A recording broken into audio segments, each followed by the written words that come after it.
다니엘 6장 1절부터 9절 말씀입니다. 우리 한 절씩 교독하시고 마지막 절 합독하겠습니다. 다리오가 자기의 뜻대로 고관 120명을 세워 전국을 통치하게 하고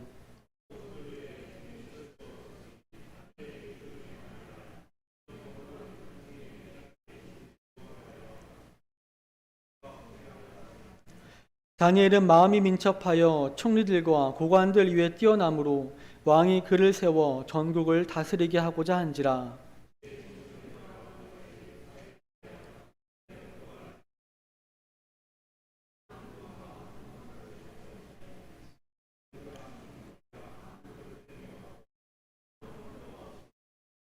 그들이 이르되 이 다니엘은 그 하나님의 율법에서 근거를 찾지 못하면 그를 고발할 수 없으리라 하고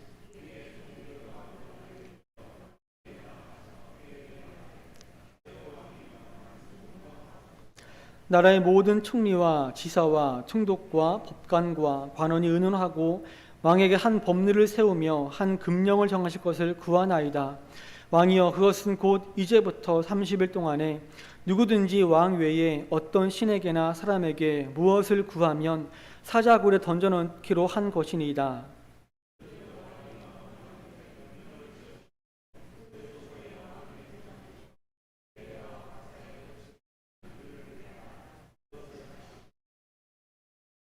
합독합니다.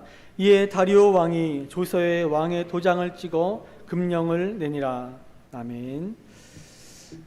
네, 1919년 3월 독립운동에 대한 일본 헌병대 일지에 이런 내용이 있었다고 합니다.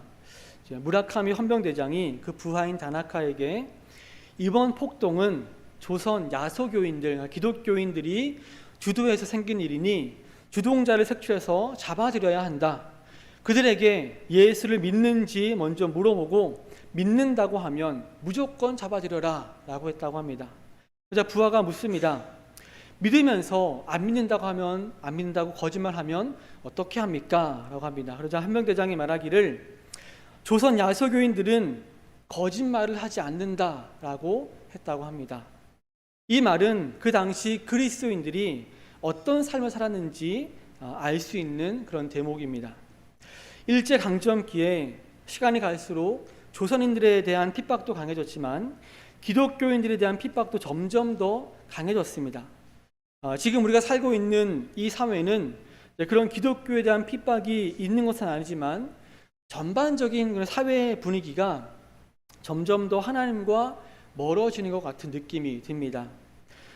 또 점점 더 하나님을 대적하는 분위기가 형성되고 있는 것 같습니다. 과연 이러한 세상 풍조 속에 우리 성도들은 어떤 사람이 되어야 하는지, 어떤 삶을 살아야 하는지 함께 살펴보도록 하겠습니다. 첫 번째로 성령 충만한 사람이 되어야 합니다.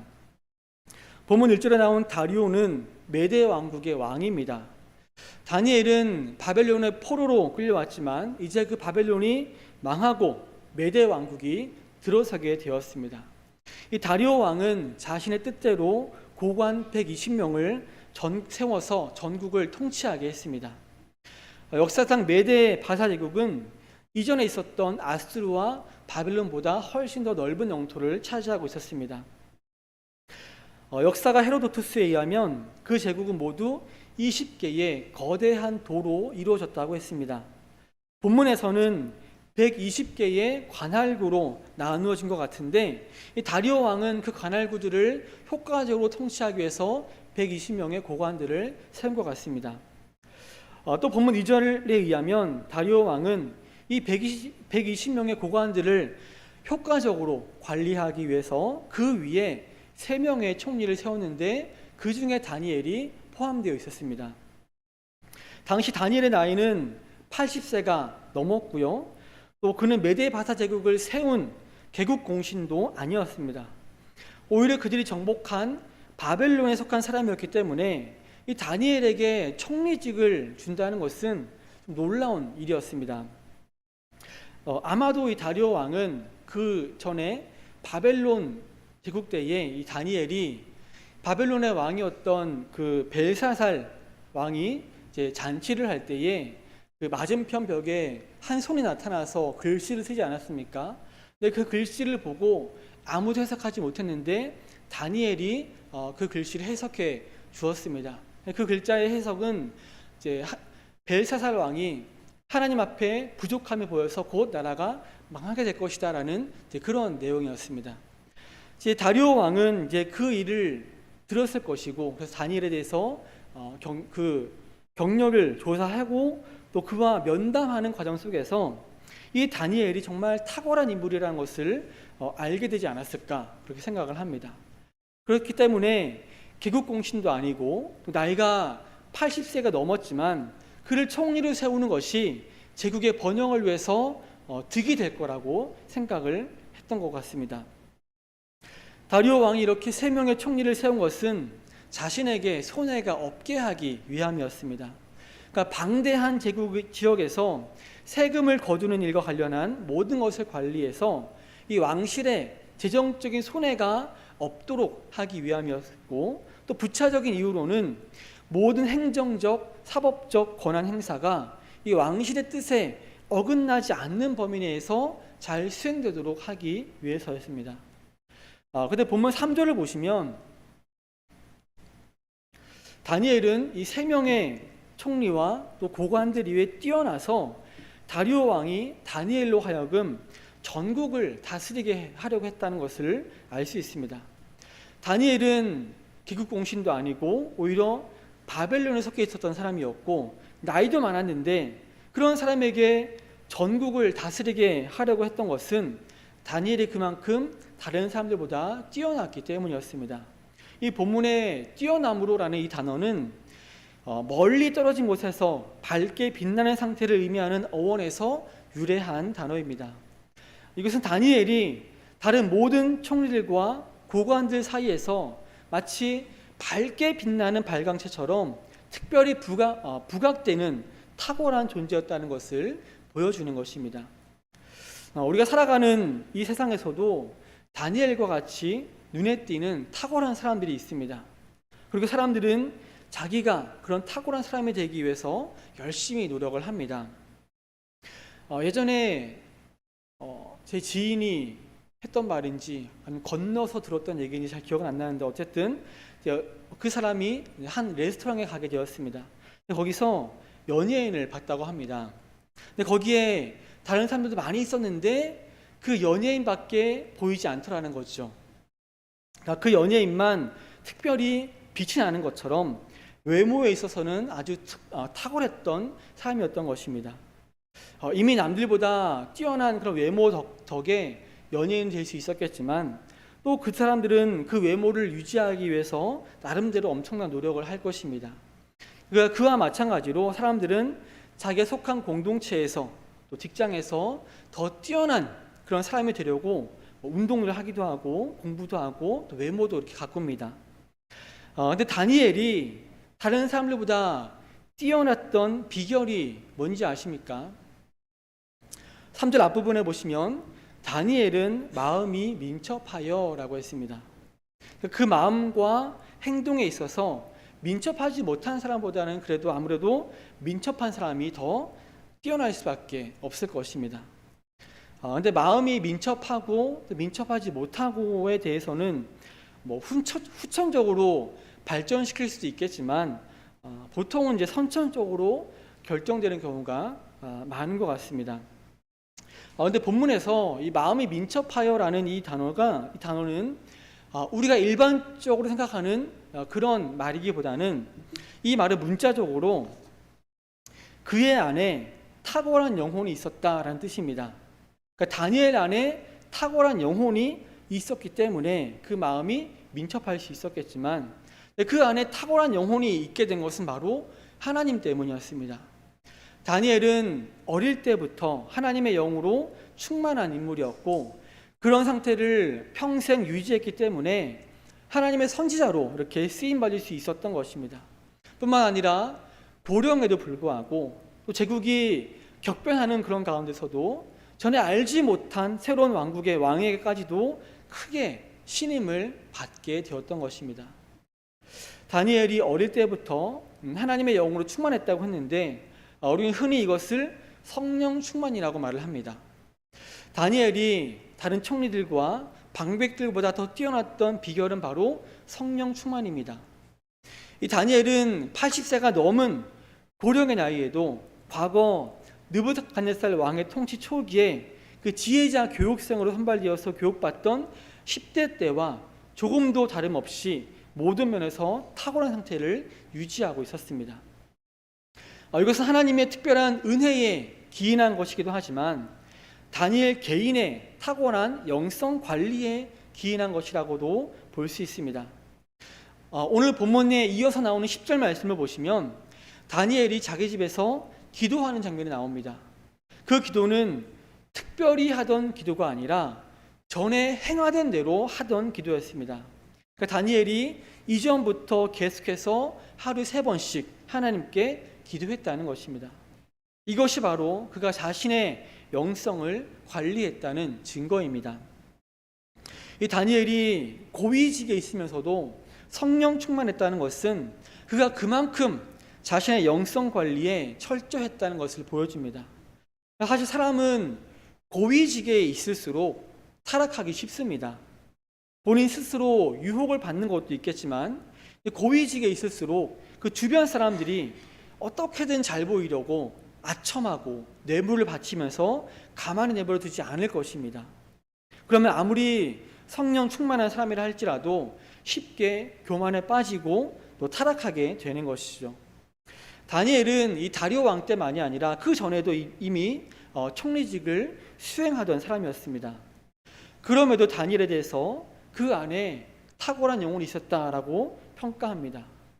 다니엘은 고위직에 있으면서도 자신의 영성 관리를 게을리하지 않았고 하나님의 영이 충만했기 때문에 그런 평가를 받을 수 있었던 것입니다. 사람들은 저마다 뛰어난 사람이 되기 위해서 노력하지만 이 세상에 똑똑한 사람들은 얼마든지 많이 있습니다. 운동 잘하는 사람도 많이 있고요. 개성 있는 사람도 많습니다. 또 특정 분야에 능력 있는 사람도 많이 있고요. 일 잘하는 사람도 많습니다. 착한 사람도 많습니다. 잘생기고 예쁜 사람도 많습니다. 우리가 아무리 공부를 열심히 하고 아무리 운동을 열심히 하고 또 아무리 일을 열심히 한다 해도 이 세상 가운데 우리가 유난히 눈에 띄고 빛나는 사람이 되기란 참 어려운 것 같습니다. 그러나 우리가 남들보다 더 뛰어난 사람이 되는 비결이 있는데 그것은 바로 성령 충만입니다. 우리가 성령으로 충만할 때 주님은 우리에게 지혜와 총명을 주시고 또 특별한 능력을 주시기도 합니다. 우리가 성령 충만한 것은 하나님의 은혜이기도 하지만 우리 스스로 영적인 부분을 관리하지 않으면 안 됩니다. 다니엘이 매일 하루 3번씩 기도했던 것처럼 규칙적으로 기도하는 것과 또 성경을 읽고 배우는 것은 성령 충만을 위한 가장 기본적인 것입니다. 사실 현 시대 사람들의 모습을 보면 비교적 평안한 삶을 살고 있는 것 같습니다. 그래서 오히려 영적으로 나태해지고 교만해지기 쉬운 그런 삶을 살아가고 있는 것 같습니다. 이런 현실 속에서 솔직히 기독교인이면서도 전혀 기독교인답지 못한 삶을 살아가는 사람들이 많은 것 같습니다. 이런 현실에 하나님께서 분명히 알곡과 가라지를 구별하실 때가 있을 텐데 저는 먼저 지난 3년이 넘는 시간 동안 코로나를 통해서 알곡과 가라지를 구별하신 것이 아닌가 그렇게 개인적으로 생각을 합니다. 그러니까 지금 이 자리에 있는 여러분들은 알곡으로 남아있는 분들이라고 할 수 있겠죠. 영적으로 물질적으로 부유한 이때에 자신의 영적인 관리를 게을리하지 말고 항상 성령 충만을 유지하여서 이 땅에서 다른 사람들보다 더 뛰어난 사람이 되며 또 하나님의 때에 가라지가 아닌 알곡으로 구별되는 모든 성도님들 되시기를 바랍니다. 두 번째로 우리는 진실된 사람이 되어야 합니다. 앞서 다니엘은 다른 총리들과 또 모든 고관들보다 뛰어난 사람이라고 했습니다. 우리 한글 성경에서는 번역되지 않았지만 이 원어 성경에는 본문 3절에 고관들 앞에 모든이라는 말이 들어가 있습니다. 그러니까 모든 고관들보다 뛰어나다는 것이죠. 다시 말해서 이 메대 제국 내에서 다니엘보다 뛰어난 사람이 없었다는 것을 보여줍니다. 그에게 단 한 가지 흠이 있었다면 그에게 아무런 허물도 없어서 그 대적들에게 시기의 대상이 되었다는 것입니다. 보면 4절 말씀 보시면 이에 총리들과 고관들이 국사에 대하여 다니엘을 고발할 근거를 찾고자 하였으나 아무 근거, 아무 허물도 찾지 못하였으니 이는 그가 충성되어 아무 그릇됨도 없고 아무 허물도 없음이었더라고 했습니다. 안 그래도 다니엘이 너무 뛰어나서 몇몇 사람들에게 그를 향한 시기심이 있었을 텐데 이 다리오 왕이 다니엘을 그 메대 제국 내에서 가장 높은 관리로 임명하려고 하니까 그 시기심은 더 커졌고 또 그를 고발해서 끌어내리려고 했던 것입니다. 사실 그런 시기심은 모든 시대, 모든 나라에 흔히 있는 것입니다. 하지만 다니엘에 대한 그들의 시기심은 특별히 강했습니다. 왜냐하면 다니엘은 비록 오래전의 일이었지만 패망한 나라의 포로 출신이었고 또 메데바타 제국을 세우는 데에 특별히 어떤 공도 없었기 때문입니다. 그에 반해서 다른 고관들과 총리들은 분명히 그 제국을 세우는 데에 나름의 공적이 있었을 것입니다. 그런데 다리오 왕이 아무 공적도 없는, 다만 이전에 바벨론 제국에서 오랫동안 국정 경험을 소유한 것뿐인 이 다니엘, 포로 출신의 다니엘을 가장 높은 수석 총리에 임명하려고 하는 것에 대해서 매우 못마땅하게 여겼을 것입니다. 그래서 그들은 먼저 국사에 대하여 다니엘을 고발할 근거를 찾고자 했습니다. 이 국사에 대하여라는 말은 문자적으로 왕국에 대하여라는 말입니다. 그래서 다니엘이 이 메대 왕국에서 총리직으로 재직하면서 행하는 모든 일들에 관한 것을 말합니다. 그들은 다니엘이 이 총리직에 재직하면서 보이는 법률상 혹은 관행상의 허물을 찾아내서 고발하려고 했던 것입니다. 저들은 다니엘의 허물을 찾아내기 위해서 정말 상당한 노력을 기울였을 것입니다. 왜냐하면 어떠한 허물도 찾아내지 못했기 때문입니다. 털어서 먼지 안 나는 사람이 없다고 하는 말이 있지만 다니엘은 그 말에 해당되지 않는 사람이었던 것 같습니다. 본문 4절 마지막 부분에서는 이런 다니엘에 대해서 아무 그릇됨도 없고 아무 허물도 없음이었더라고 했습니다. 이 다니엘을 시기하는 관리들이 다니엘을 고발할 수 없었던 것은 그들의 노력이나 시도가 부족하거나 주도면밀을 하지 못해서가 아니라 다니엘에게 어떤 허물도 없기 때문이라고 말씀하고 있습니다. 이렇게 다니엘에게 어떤 허물도 없었던 이유에 대해서 본문에서는 이는 그가 충성되어 라고 말씀하고 있습니다. 이 충성되어라는 말은 다니엘이 제국에 충성스러웠다는 의미보다는 그의 인격 자체가 진실했다는 의미를 갖고 있습니다. 그는 진실했기 때문에 어떠한 업무를 부여받아도 공정하고 의롭게 처리했던 것이죠. 또 다른 이들이 행하는 것처럼 뇌물을 받거나 또 거짓된 일, 불법적인 방법을 택하지도 않았습니다. 철저하며 또 완전하다고 여겨질 만큼 그는 순전한 삶을 살았고 그러한 삶의 기초에서 자기 직분을 수행했던 것입니다. 오늘날 고위공직자 치고 다니엘과 같이 이렇게 진실한 사람이 몇 명이나 되겠습니까? 사람은 조금만 권력이 생겨도 그 권력을 이용해서 부당한 이득을 취하려고 합니다. 본인들은 뇌물이 아니라고 말하겠지만 그들은 수없이 많은 뇌물을 받을 것입니다. 그만큼 고위공직자로서 진실된 삶을 살아가기가 쉽지 않다는 것입니다. 고위공직자뿐만 아니라 일반적인 사람들 중에서도 진실한 사람이 얼마나 되겠습니까? 여러분은 자신이 과연 진실한 사람이라고 말할 수 있으십니까? 지금 우리가 살아가는 이 세상은 진실되게 살아가면 바보같이 느껴지는 그런 시대입니다. 자녀의 교육을 위해서 혹은 어떤 경제적인 이득을 위해서 위장 전입하는 일이 일반적으로 행해지는 일이다 보니까 그렇게 행하는 사람들이 조금 더 유능해 보이고 조금 더 똑똑해 보일 수는 있겠지만 사실은 진실되지 못한 것입니다. 네, 그렇게 진실되지 못하고 잘못된 일이니까 우리 국회 청문회 할 때 보면은 그 위장전입 가지고 문제 삼는 거 아니겠습니까? 또 분명히 내 재산인데 세금을 좀 안 내기 위해서 혹은 어떤 혜택을 받기 위해서 다른 사람의 명의로 해놓는 일도 진실되지 못한 일이라고 할 수 있을 것입니다. 사실 우리 중에 이렇게 진실되게 살아가고 있느냐 하는 질문에 자유로운 사람은 아마 아무도 없을 것입니다. 그동안 우리는 많은 부분에서 진실되지 못했고 앞으로 또 어떻게 우리가 진실되지 못한 행동을 하게 될지 모르는 일입니다. 이 세상이 그런 시대이기 때문입니다. 그러나 우리는 예수님을 믿는 성도로서 하나님의 자녀로서 진실된 삶을 살아가야 할 줄로 믿습니다. 악한 마귀의 원수는 우는 사자처럼 두루다니며 삼킬 자를 찾고 있습니다. 사탄은 성도들을 고소하기 위해서 밤낮으로 애를 쓰고 있습니다. 그것을 막는 가장 확실한 방패는 바로 우리가 진실된 삶을 살아가는 것입니다.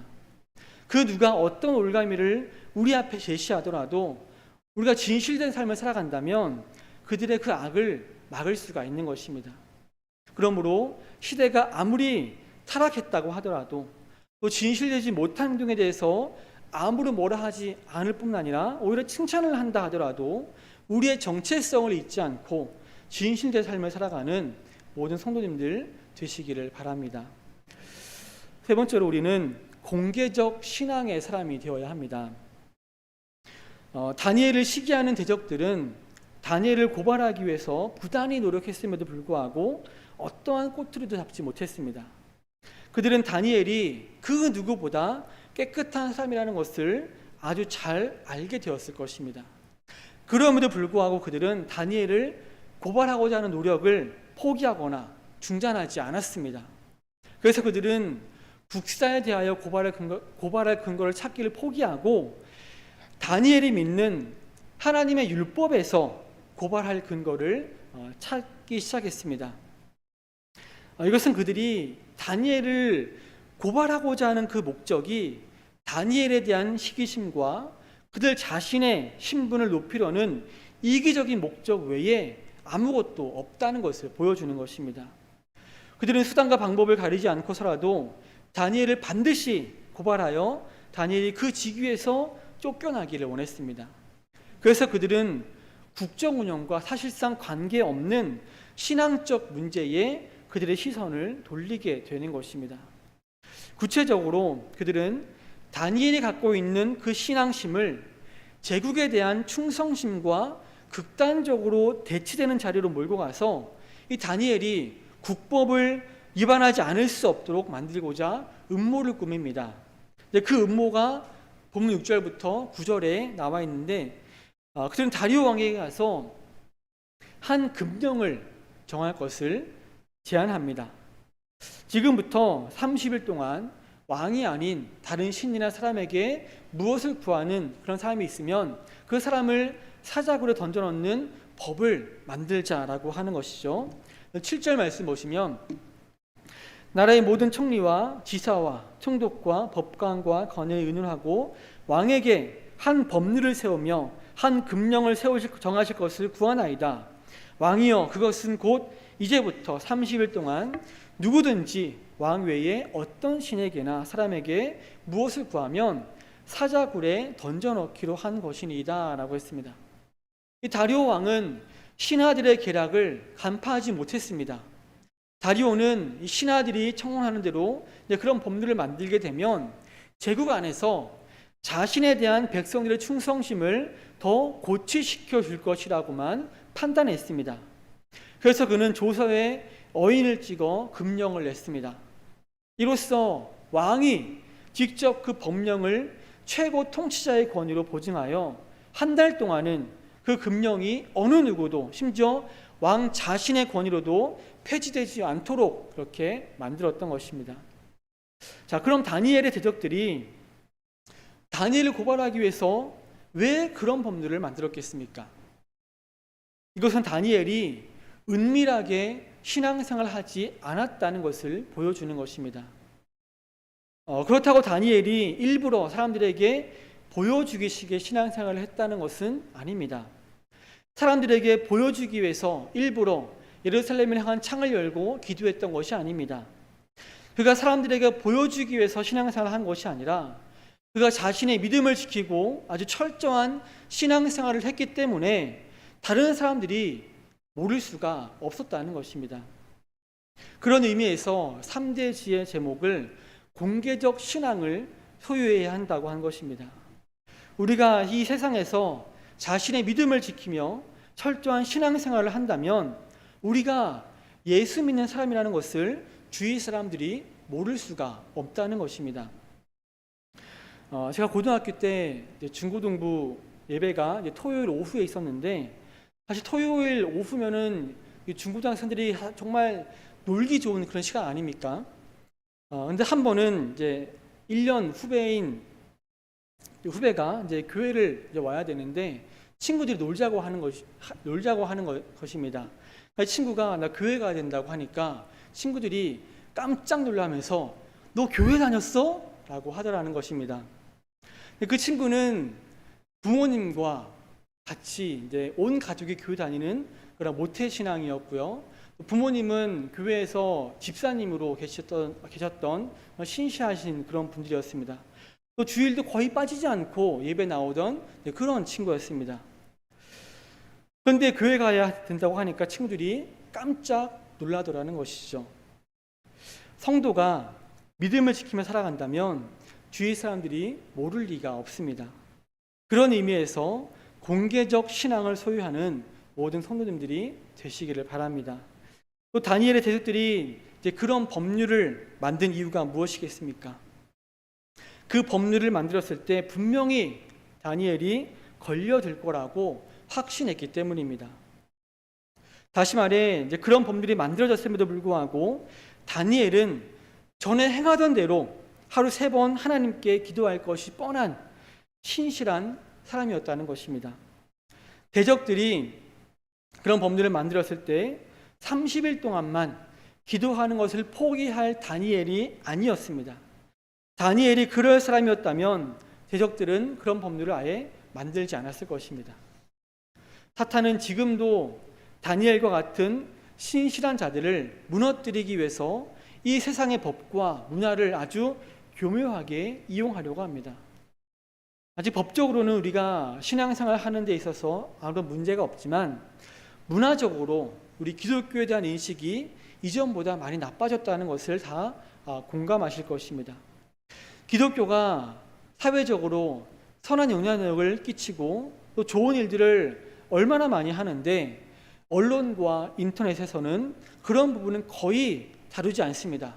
반대로 어떤 교회나 또 목사의 잘못 하나만 들통나면 언론에서는 실제보다 더 크게 보도하고 또 사람들은 자신이 경험했던 기독교에 대한 안 좋은 감정들을 그 기사의 댓글이나 SNS 그리고 인터넷 카페 등에 가감없이 표현합니다. 이러한 시대에 자신의 신앙을 숨김없이 드러내놓고 살아간다는 것이 쉽지는 않을 것입니다. 하지만 다니엘을 한번 생각해 보시길 바랍니다. 다니엘은 자신이 믿는 하나님이 패망한 국가의 신이라고 해서 자신의 신앙을 숨기지 않았습니다. 자신을 해하려는 악법이 만들어졌음에도 불구하고 자신의 신앙을 숨기지 않고 전에 행하던 대로 믿음을 지켰습니다. 그 결과 어떻게 됐습니까? 다니엘은 사자굴에 던져졌습니다. 우리가 믿음을 지키며 주위 사람들이 다 알 수 있을 정도로 신앙생활을 했을 때 우리도 사자굴에 던져지는 것과 같은 그런 시련을 만날 수 있습니다.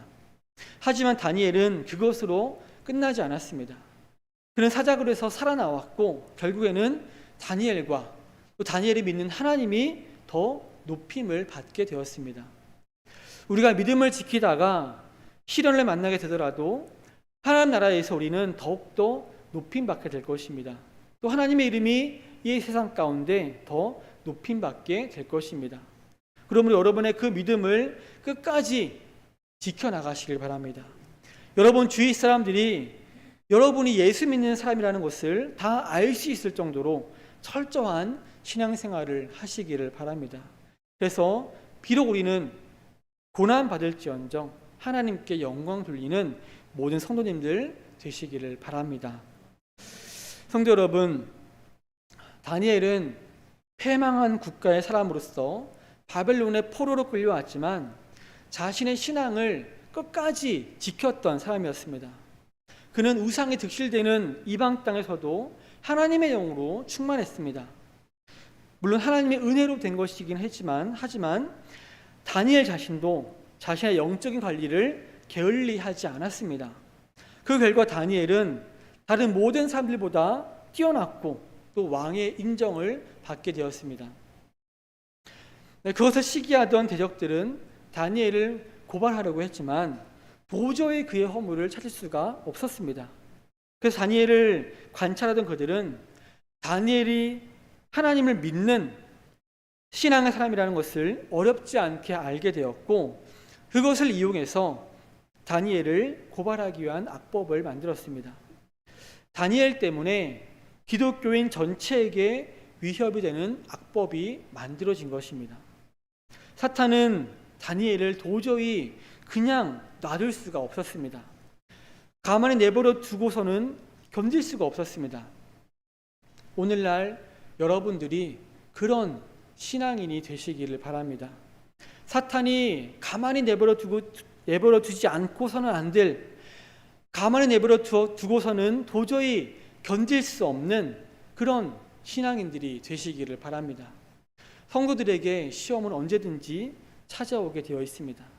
그런데 기왕 찾아오는 시험이라면 자신의 연약함 때문에 찾아오는 게 아니라 자신을 무너뜨리려는 사탄의 시험을 찾아온다면 그것이 성도로서 더 영광스러운 것이 아니겠습니까? 지금 사탄은 그런 신실한 성도들을 무너뜨리기 위해서 계략을 꾸미고 있습니다. 점점 더 이 사회는 하나님을 대적하는 방향으로 흘러가고 있습니다. 이러한 시대에 우리는 성령 충만함으로 깨어 있어야 합니다. 저들의 계략에 쉽게 무너지지 않기 위해서 진실된 삶을 살아가야 합니다.